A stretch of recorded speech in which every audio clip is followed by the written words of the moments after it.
mega qasrning narxi 100 million dollar. Va bu odamzod qo'li bilan qurilgan eng chiroyli uy bo'lishi mumkin.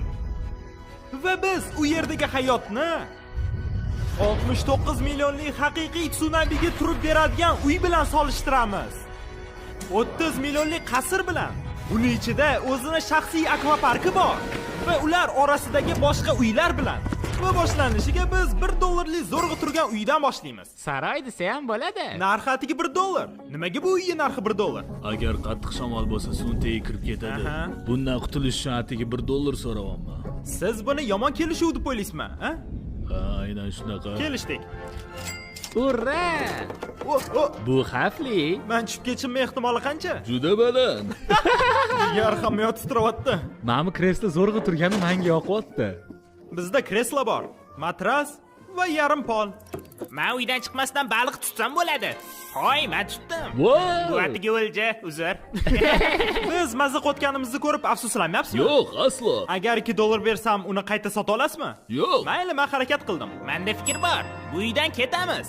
Keyinroq biz 100 million barobar qimmatroq uyni ko'ramiz. Va bu hech kim kirmaydigan joyga kirmaydiganim sababli yaxshiroq uyga ketamiz. Aytgancha, biz 1 millionli uy oldida turibmiz. Bu bildiradiki, uni sotib olish uchun millioner bo'lish kerak. Millioner hayotini ko'rsatamiz. Birinchi taassurotlar, uy menikidan ham kattaroq.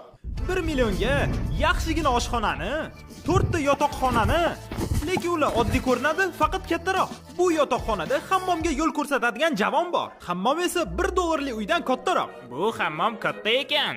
Meni bo'yim 1.85 va menga yotish qulay. Va hamma hammomlarda bide bo'lgani bilan Yo'q, xudoyim, yo'q. uyning eng zo'r joyi albatta pastda. Oh, wow, kinoteatr bor ekan. Bolakay, bu masajli kreslo. Hamma kresloda ikkita pult ekan. Ikkita pul. Kinoteatrdan tashqari bu yerda o'yin avtomatli xona bor. Men shu hamma narsani 1 millionga ko'raman deb o'ylamagandim. Yo, bu uy zo'r ekan. Agar shunaqa o'yin bo'lganda o'rtoqlarim ko'proq bo'lardi.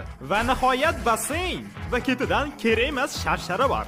Bu qiziqarli uy degim kelyapti-yu, lekin biz bu yerga undan-da qimmatroq uylarni ko'rishga keldik. Shuning uchun keyingi uyning narxi 15 million. 15 million dollar. Ishini tarish Yo'q, kerakmi? xudo. Yo'q, xudoyim. Men bu yerda ortiqchaman.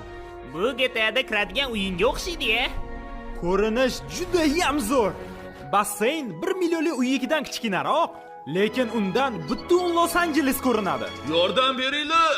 Hoy, yordam beringlar. Stop, ichkariga kirlaring. Menga yangi o'rtoqlar kerak. Kelinglar uyni ko'ramiz. Nima deb o'ylaysizlar? Uy egasi nima bilan shug'ullanadi?